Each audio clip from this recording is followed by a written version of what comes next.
me get you to look ahead for us to talk about what is realistic overall in terms of passage and in terms of getting work done. Donald Trump said he's going to get to work first thing in the morning, if not later today, certainly Monday morning. What do you think he'll be doing right away? What should the priorities be, Senator?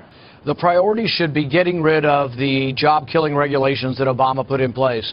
President Obama, you remember he said he had his pen, he had his phone. He went around Congress and did so many things through executive order.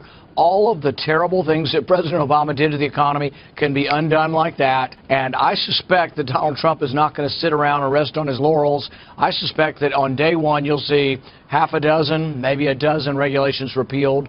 The Senate wants to do the same thing.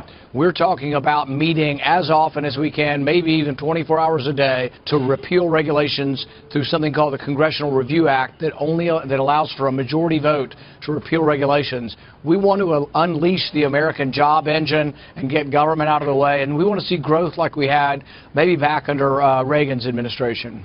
So in terms of those regulations that you think then President Trump will be able to reverse with his own pen and his own phone come Monday morning, where are those regulations largely? Are you talking about EPA regulations that you think will be a priority for him? What kind of executive orders will we see reversed right away on Monday?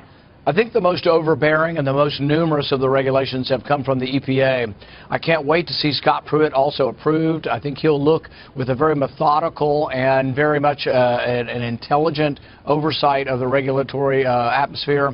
But I think you're going to see a lot of EPA regulations that have gone too far. And the main thing is the liberal left has always scared people and said, oh, there'll be no rules. It has never been about no rules versus regulation. It's been about whether or not the incremental increase in regulation is so draconian that business can't continue to operate. And so really what we're talking about is keeping a baseline of lower regulations that are reasonable but allow jobs to be created. And I promise you're going to see a big flurry of this on day one. Senator, I'm glad you brought up Scott Pruitt and his confirmation probabilities. Let me get you to take a look at what we've seen this last 2 weeks in terms of these confirmation hearings. Some of them quite nasty. Elizabeth Warren attacking a number of Trump's picks. Bernie Sanders sort of belittling in some ways as well. What was your takeaway in terms of these confirmation hearings that we've seen? Wine, wine, wine. Sour grapes. Get over the election. Let's start working together to try to, get the jobs unlocked and get America working again. But, yeah, I've seen a lot of petulance and a lot of personal attacks, and some of them just, frankly, disgusting. One senator saying, oh, America's not a compassionate nation and we have more childhood poverty than any other country. Hogwash. Travel the world and see how much better we have it here in our country versus India, Africa, Central America, South America, you name it. America has an amazing ability to create wealth, and we have done it for 100 years or more. And for people to say this is the worst place on earth, they are so out of touch, and they're showing themselves to be out of touch with these kind of remarks. Well, I mean, are they well informed? For example, a lot of the things that some of them have brought up, I scratched my head and thought, well, is this central to what this person is going to be doing? For example, Bernie Sanders, asking Stephen Mnuchin about access to mortgages, and then Elizabeth Warren asking Betsy DeVos, has she ever taken out a student loan? But in a hostile tone. Do you think that they're well prepared and they know what they're talking about the issues at hand?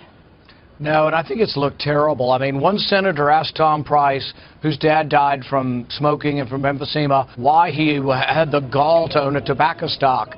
Turns out that senator also has tobacco stocks in his mortgage, in his mutual funds. And so it's the hypocrisy, the anger, the childishness.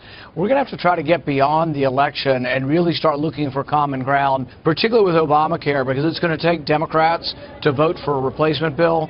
And right now, I'm concerned that no Democrats want anything to do with helping people get more insurance or health care because they're just mad because they lost the election. Bottom line, do you think these picks will be confirmed? Yes, all of them will be. Some of them are going to be confirmed by mostly Republican votes. But I think there are a few reasonable Democrats, particularly Democrats who are in states that Donald Trump won by 40 points. They ought to think long and hard before just, being a carte blanche no on his nominations.